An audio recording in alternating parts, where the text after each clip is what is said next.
Alright, so it's been super busy in the shop here trying to get Candy Cane ready for the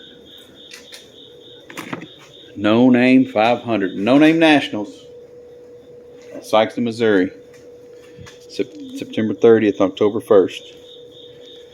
Alright, so one of the features I'm adding to the old Candy Cane is a flamethrower kit, because I believe Jeff with Two Hacks Garage is adding a flamethrower kit to the Thunderbird.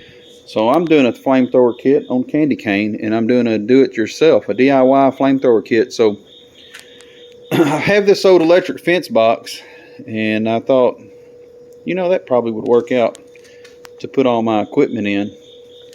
So it is. This box is from February of 1979, and inside it is my coil pack, my condenser, my relays. I've got to get the resistor. I ordered a Mopar resistor. It's coming in. And these are Chevrolet 1970 coils for a Chevrolet truck. And the condensers are for a Chevrolet truck. And two 12-volt 30-amp relays. And it's wired up.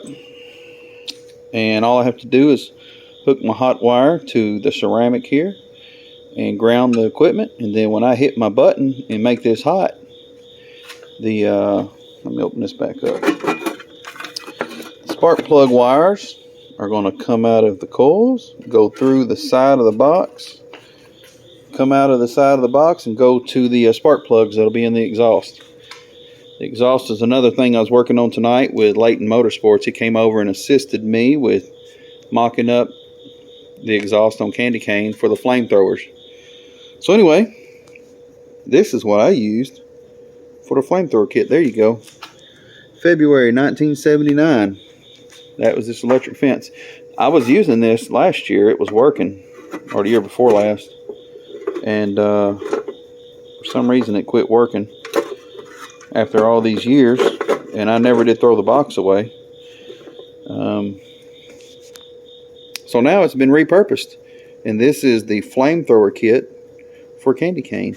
And there is a list of things to be done on the old truck. So anyway, thanks for tuning in, and we will see you on the next video.